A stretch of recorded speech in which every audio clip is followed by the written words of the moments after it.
Middle schoolers can be an interesting bunch, can't they? One moment they're bouncing off the walls, and the next you're having this really meaningful conversation with them about their purpose in the world. And sometimes those things are happening at the exact same time. On this episode of Student Ministry Connection, we'll talk about how middle school ministry has changed over the years, what to keep in mind when working with this population of students, and also share a few tips to help you maximize your ministry.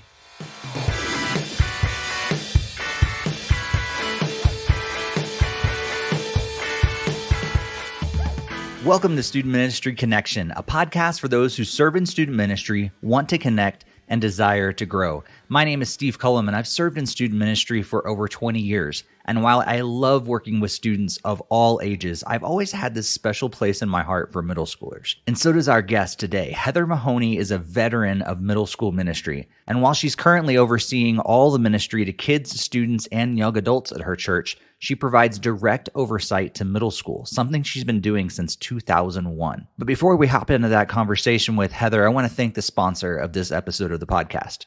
G-Shades is a youth ministry curriculum and teaching strategy focused on helping students see everyday life situations through the lens of the gospel.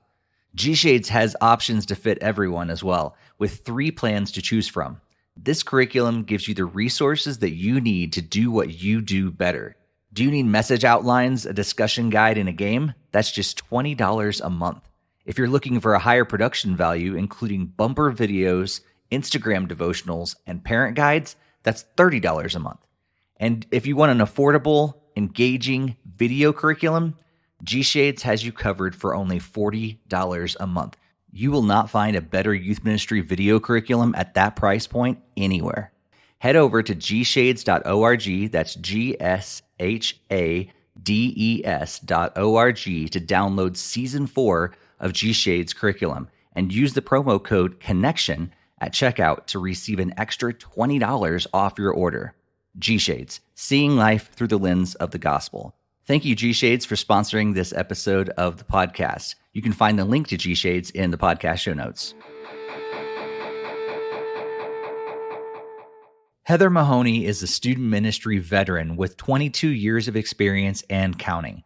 She's been serving at Crossroads since 2001. She and her husband have 3 kids, and she has a BA in youth ministry from Simpson University. She loves TV sitcoms. She enjoys serving alongside her church family on mission trips to Mexico, and we are so glad to have her on the podcast today. Well, thanks so much for being on the podcast, Heather. It's great to have you here. Thank you. It's my pleasure. Yeah. So I had reached out to you a couple days ago and just told you, it was like, hey, it's been on my mind to get you on the podcast for a while. And I was like, it's finally time to do that, Steve.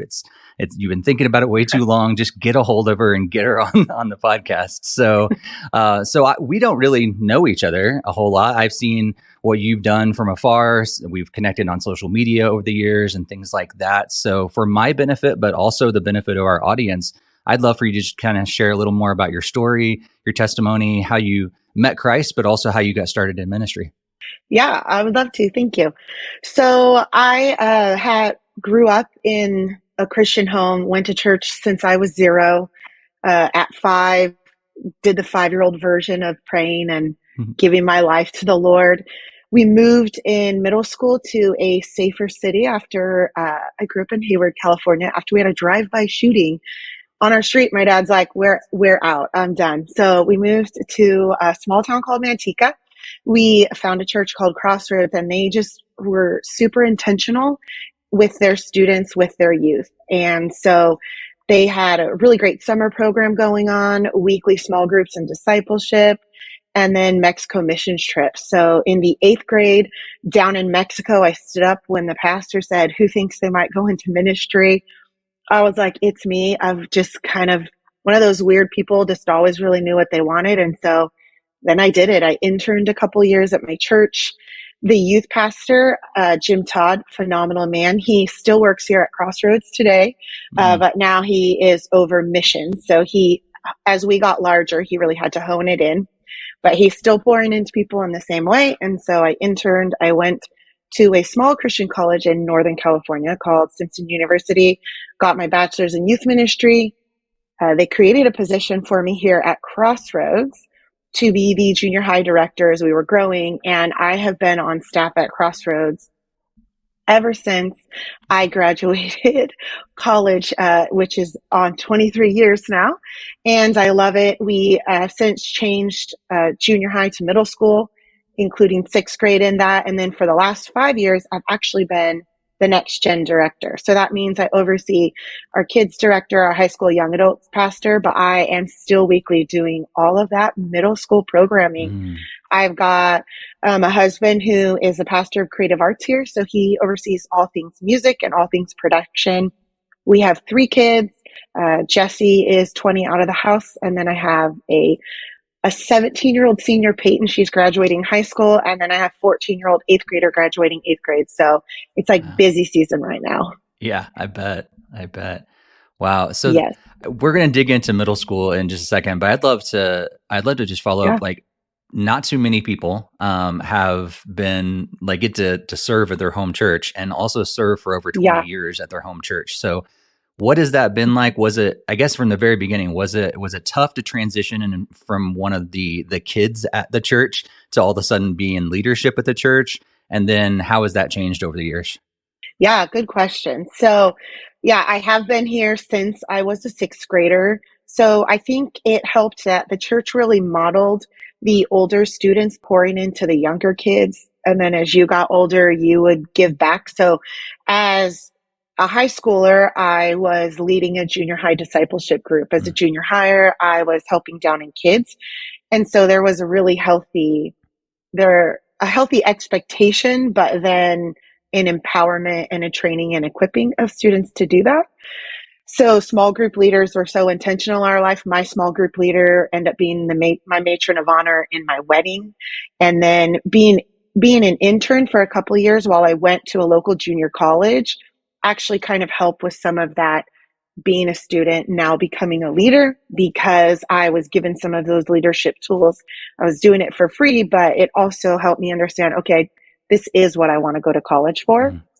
And then our church is weird, man. Like, our lead pastor, our founding pastor, retired after 30 years. Mm. We've got a pastor on staff for 30 years, 2 for 25, people for 20. And then like our most recent directors were hired 3 weeks ago. So we have a pretty healthy staff with that. I don't know how, I imagine that could be maybe a little intimidating if you're a new person coming on. You think, oh, that's maybe equally exciting and intriguing as it is like, am I signing my life away forever? But I love working here. I love the growth, the care and the intentionality for next gen. And being here so long, now I'm middle-aged. So I'm like far past people being like, who's that young girl trying to tell me whatever? They see me as a qualified leader, which is nice. Yeah. And I imagine that's probably helped to have the longevity there as well. You've got a proven track record that you love the church, you love the community, and they see that year after year. And I know like so many, and I'm sure you've seen it as well. So many churches are struggling to find youth leaders right now. And so many of them have stepped out. They're getting burned out over the years and things like that. So being someone that's been not only in the ministry, but also at the same church for a really long time, what do you think can help get other people to that point, like where they have that kind of longevity to make a huge impact generation after generation? Yeah. So the first thing that sticks out to me is that I am at a healthy church with really healthy leadership that does not expect me to work for free, that we have a pyramid of priorities here, and it goes God, spouse, kids, everything else, and job falls into everything else. So while it is important, and I feel that my job's important, what I'm telling other people, how I'm leading by example with words or in motion, those are big deals. But I am supported by a boss who's saying, hey, do you need a break? How's it going? How's your emotional, your spiritual, your physical life, your friendships? Like, what does that look like for you? So we do a lot of regular check-ins to see how people are doing. So that would be part of it. And I, like I said earlier, I'm weird. I was made to do this. And some people kind of say, oh, just bless your heart being in student ministry or middle school so long, but this is how the Lord made me. And so part of that is I think I'm getting to live out what he's, put in place for me. But the other part of that is I have been cared for well, invested in well, and equipped well. So I'm not here on an island doing this on my own.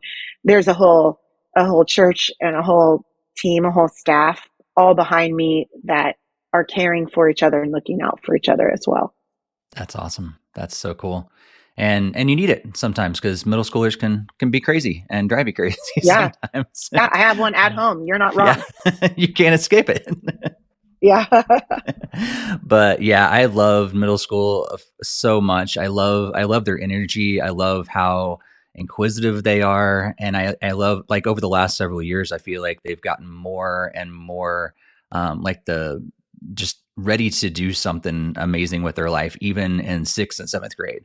Like, they're already thinking about how they can make an impact in the world around them. So with that in mind, let's turn our attention a little bit to middle school ministry. How have you seen that change over the years? Because I'm sure it's changed for you. I've seen some changes. What are some changes that you've seen in middle school over the years?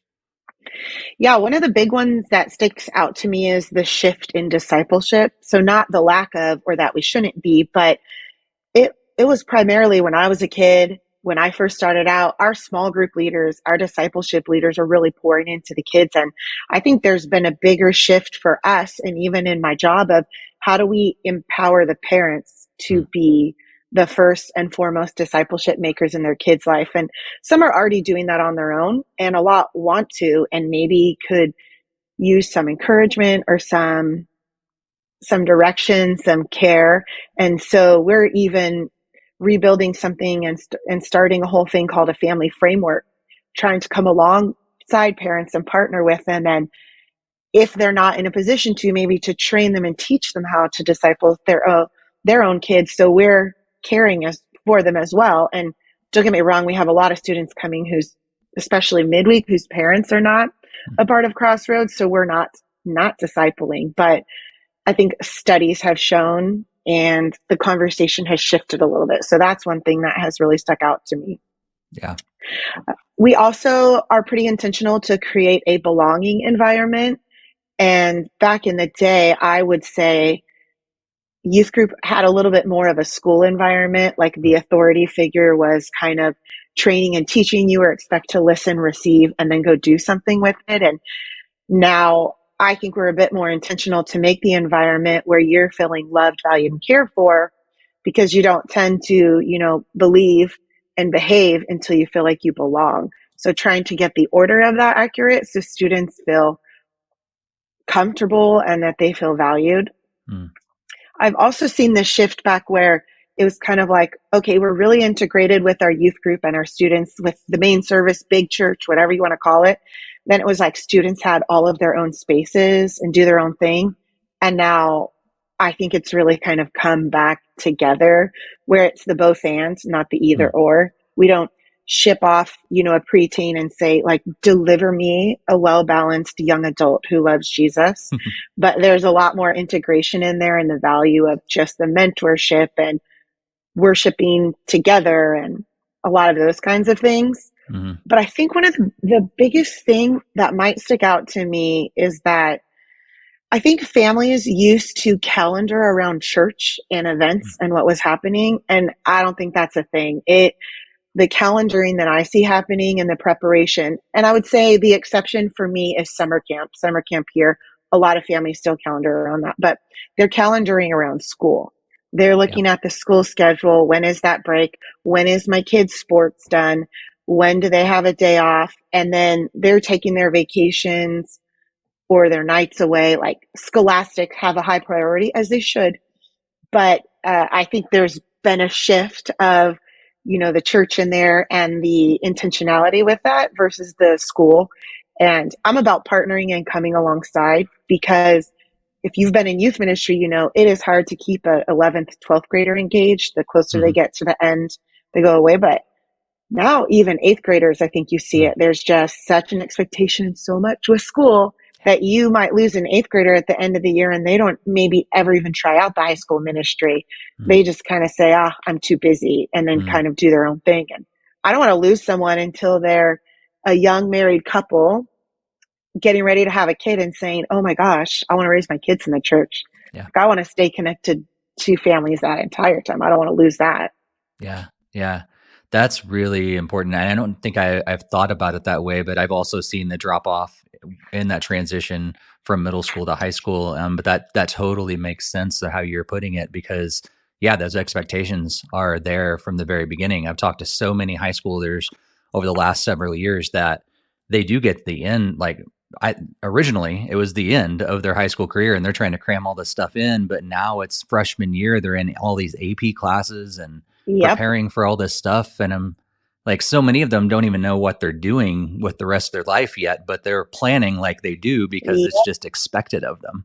And Absolutely. You see middle schoolers, like high schoolers now scouting middle schoolers because colleges are scouting at a younger age. And I know they say they're not supposed to, but you've got some 12-year-old doing all of these club sports and they want to do both but the expectation I think we put on ourselves is pretty high up there when if you look around, everyone else is doing AP classes and you feel like you have to put yourself in that position as well. Yeah.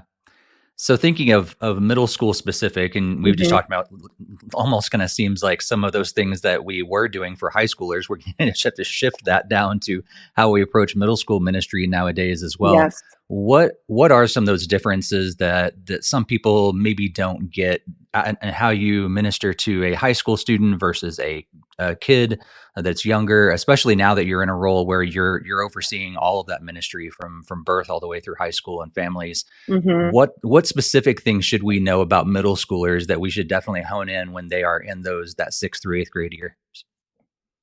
Oh, yeah, definitely. So I think middle school students are trying to figure out who they are, their identity, figuring that out, really being motivated by acceptance. And I think that one has always been there. I don't feel like that has changed since I was a middle schooler way back when. But we're working hard to help students learn to desire their own faith and have it be a faith of their own, not a faith that they've received from someone else or an expectation, but a choice. And also that they would find value in the church community so that they would love capital C church as a whole. So if they ever stopped coming to student ministry here, they wouldn't say, oh, I did that when I was a student. If they moved, they would say, I need to find a new church home, that they would see the value as a whole. Our mission here at Crossroads, which is the church I'm at, is to reach students through relationships to discover Jesus and follow him fully. And so we plan our services accordingly. So if you're in kids, middle school, high school, young adults, our service is planned and will look different so that you feel included, that you would be paying attention and engaged.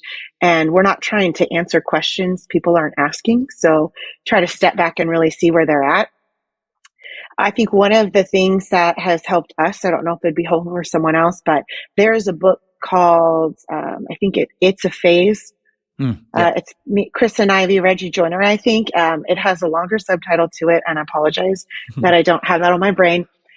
But they did this great job of really summarizing where a kid is at in their head and their heart at certain ages that kind of help you to be able to step back and say, oh, here is the question they're asking, or here is the thought process. Like, oh, if their brain's working like an engineer at this phase, this would be a really good way to engage. So we don't do small groups the same in kids in middle school and high school. We also treat middle schoolers their age with expectation. They're not dumb, lazy teenagers.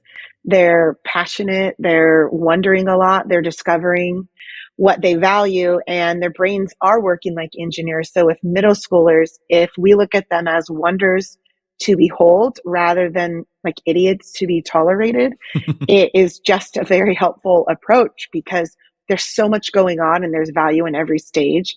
And I just really don't think God's going to create us. There's nothing accidental in that. It's full of intentionality. So if we step back and remember the questioning and the worry and the anxiousness that came from being a middle schooler wanting to be accepted and valued, it just helps shift the perspective to where that student might be at when we try to engage with them weekly. Yeah. Yeah.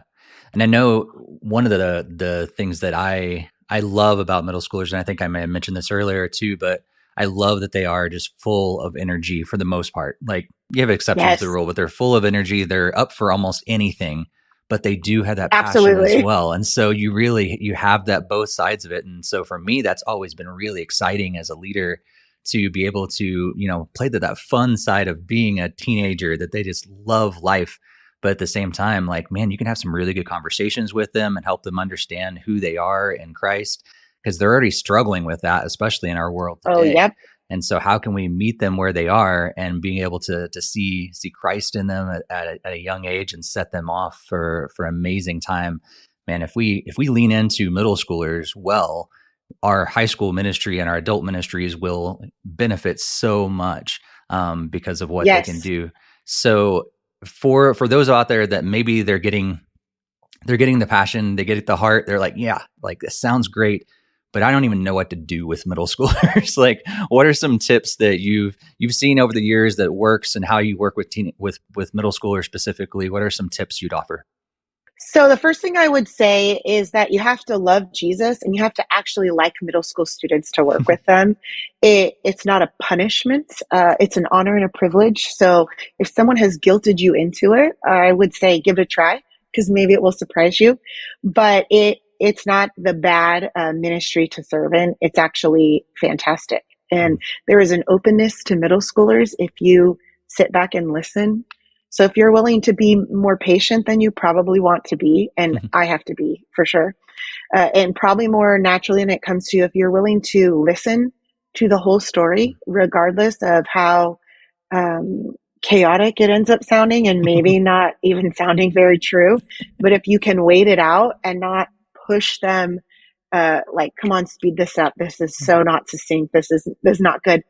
If you're willing to listen to the long shares, to give the high fives, to check in on their prayer requests that they've asked you about, and attend the games or the birthday parties they've invited to you, it speaks volumes. So it's mostly the little things and that patience and that listening, that someone says to themselves, oh, this person values me, or they're safe, or I could ask them hard things about Jesus and they're not going to judge me.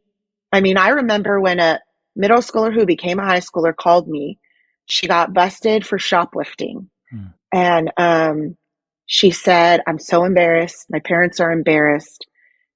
And you're the first person I wanted to call, because I knew you weren't going to let this define who I was. And I needed someone on my side. And I was like, I am here for you. And she didn't have to question if I thought shoplifting was wrong. Obviously, I think it is. And you're not even good at it if you get busted, right? So you're not doing well. But all of that was to fit in with her friends, and who did she remember? I was in my 30s, and she called me, and I was like, what an honor that she called me. And I think, I know it's not because that I'm just this wonderful human being who can't do any wrong. It's that I listened, and that I gave her side hugs and appropriate physical touch when she needed it, that she knew I was for her. Yeah. And so if you can do your best to be for a student, you don't have to agree all the choices they're making. Most of them are aware the choices that aren't honoring the Lord or themselves or their family when they make them. But it's those crazy in between times. So don't be discouraged when 17 times you have to ask the same student to pay attention during the sermon, or you have to go find the same kids that are trying to sneak out and hang out in the bathroom together. So if you could treat the students well now, and see what God might be doing, and see the wonder that's going on in their life now, it pays dividends later. Yeah. But patience, I think, is a big tip that I would give to other middle school leaders. Yeah. Yeah. I've had a few youth leaders, volunteers at our church in the past, that they frequently come to me, after a week of ministry, and they're like, I don't think I am doing anything, but I keep having to remind them. I was like, be patient, because the fact that they keep wanting to come back, the fact that they're bringing their friends, is speaking dividends. They might not be able to tell you anything about the Bible lesson that you tried to talk to you about that night, but the fact that you're building that relationship, you're creating a safe environment where they want to be there, that will eventually pay off. It's not going to, some of them it will click with, but most of them it's going to be, you're going to have to play the long run. And it's huge with middle schoolers. And if you believe that God is sovereign and that you know that more is at work and that you're not responsible for everyone's salvation, you know the Holy Spirit is real, we can do our best with where He has equipped us and serve Him well and love middle school students well and trust that God has a bigger plan than we get to see in the moment. Yeah. For me, it's also been a willingness to learn from those middle schoolers as well. Like, Yes. especially even language, like you were talking about, like being willing to listen to their stories, but also being willing to like, what did you just say? Like, what word have I not heard of before that you just made up or whatever? Cause I feel like, all the different generations have their own Yes. language, and middle schoolers are like nowadays are just speaking another completely different language, I think. But I feel like anytime that we can put them in the teacher seat as well, they're like, hey, I want to learn from you. That's been beneficial for me as well. Have you seen that too? Oh, I 100% agree. And if there's ever an opportunity to apologize to a middle schooler, when you mess up, for them to see an older adult who they're like, okay, they're probably older and wiser, potentially like more educated, have been through life. But if you're able to say, wow, I'm so sorry, or thank you for correcting me, instead of like, oh my gosh, stop raising your hand and correcting me, but putting them in the exact seat that you said, that says, hey, I value what you bring to the table. When you could raise them up so they don't walk away saying Heather's the smartest person in the room, but they're walking away feeling good, that speaks volumes. So I totally agree with you. That's good. So Heather, this podcast is all about connecting youth leaders together. And not only do we want to connect them with you, but we know that many of them are not connected with each other. And they may be feeling isolated or lonely, or maybe they're the only ones that care about middle schoolers like we're talking about today. They feel like that. So what encouragements would you offer our audience today? Yeah, thank you for asking that. I want to encourage everyone, if you are leading a small group out of your home, if you are at a massive mega church, if you are at a church startup that is borrowing a kid's classroom that you're having to reset every week, and we touched on this, but I think the first thing that comes to mind is to be patient. You are planting seeds that you may not get to harvest for a long time. You might not get to see the end of the story, but don't grow weary. You are doing a good work. God is still sovereign. If that same kid, you have to talk to his mom 4 weeks in a row, he keeps coming back after you keep talking to his mom. So you are bringing something into his life. And we both know that there's spiritual going on. So there's unseen things going on as well. But a reminder that what you do matters. You're slinging hope. You're throwing and tossing out hope. You're pointing people towards Jesus. You're showing grace, and you're preaching truth, and you're loving students well. And a lot of middle schoolers are not being loved well. You don't know what they go home to. You don't know what the classroom looks like. You don't know what parenting and teachers, what that's like, but you're 90 minutes with them or whatever that is. I want to encourage you to make the most of it and trust that God has a bigger plan going on. I would say, like, overarchingly, I would say, don't give up. Don't give up. Our lead pastor likes to say, and I like to think of awesome, that maybe our next lead pastor is a middle schooler right now.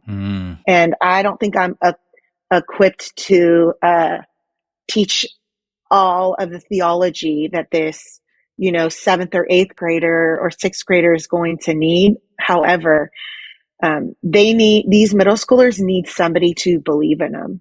And so remind yourself of the honor and the privilege that you get to do this. And then sometimes I think of Matthew 9:35-39, when, Jesus talks about how the harvest is plentiful, but the workers are few. And if you're anywhere in student ministry, you know that the workers are few. Nobody has to tell you that. It's every week you're looking for more. So kind of just some takeaways from that is to keep being compassionate to the students, keep praying for them. Yeah, you have to pray for more workers too, but keep working. Don't give up. You're not doing this for dollars. You're doing this for people to know who Jesus is. And we both know you could find another job that pays substantially better in a heartbeat. So, remember that why, and remember if God has gifted you and he has called you to it, then you're not left alone on the journey. He is there. His hand is over it, and keep going, but get your cup filled too. Keep going because he's filling you. Amen. That's so good, man. Heather, I feel encouraged. So I hope our audience does as well. That's so good, and such a good reminder. I mean, we do. This is a huge privilege to be able to do what we get to do, and having that long-term mindset. I love that thought that the next lead pastor of your church or maybe another church is probably sitting in your middle school youth group right now. Like, how are we going to foster that? How are we going to not only pass on Jesus to the next generation, but set them up for leadership in the church and the community and in the world? And that's huge. And it's an amazing privilege that we get to have.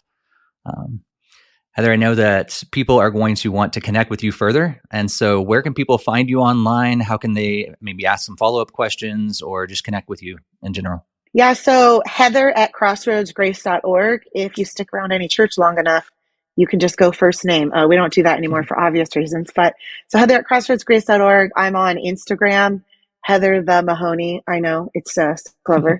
And then I'm on Twitter as Heather Mahoney, because when I go to Mexico, they don't do the TH, so it comes out Heather. But yeah, just simple little ways. I'm on Facebook too, but everyone, there's a million Heather Mahonies. I think the coolest one is used to be a Disney princess. So I'm not her, and I'm not that cool if that's who you try to find. That's awesome. Yeah, I found, as I was just searching around, I think I may have found that one. I found some athletes and some different... not me. That's who you found, not me. Yes. Well, Heather, thank you so much for being on the podcast today. Thank you for sharing your wisdom, your experience, and all your encouragement as well. And we just pray that God would continue to bless your ministry. Yeah. And thanks for finding value in using my voice at all. So I appreciate the ask. I'm honored. Thank you. It was so great to have Heather on the podcast today. And if you enjoyed hearing from her, please reach out, but also consider sharing this episode with someone else who you think would enjoy it. Sharing this podcast helps us continue to put out great content for you and have amazing guests like Heather. So if you'd like to see this continue, please send it to a friend in student ministry. Also, if you enjoyed this podcast and feel led to support my ministry through National Network of Youth Ministries, you can follow the link in the show notes. As I said back in episode 105, I am so blessed to do what I do through this podcast, but also supporting youth leaders, uniting the church, and reaching teenagers for Jesus. And I could not do that without God, of course, but also without your partnerships. So thank you in advance for your prayers and financial support. Another way you can support this ministry is through our sponsor and our partners. First, thanks to G-Shades for sponsoring. Check out their website at gshades.org and use the promo code CONNECTION to save $20 off your order. And while you're there, be sure to check out their blog and also the upcoming book from G-Shades founder Mike Haynes. If you're a fan of the Cards Christians Like card game that we gave away a few episodes ago, you'll be excited to know that they are about ready to launch a brand new game called Holy Guacamole. And if you make the purchase using the link in the show notes, you'll be supporting the ministry of this podcast. And if you're looking for a way to organize your weekly program or want to find an entire program already put together for you for this upcoming week, month, or entire year, check out Co-Leader by Download Youth Ministry. Throughout May 2023, you can use the link in our show notes to get a free account, get 40 free credits, and also support the ministry of this podcast. And while you're there, you can also subscribe and do it by the end of May 2023 to lock in huge savings for life before the price goes up. If you want to know more about Co-Leader, you can check out a recent demo I dropped on my YouTube channel and also my website, stevecullum.com. Well, we'll be back in a couple weeks with another episode, but until then, be sure to stay connected and may God bless your ministry.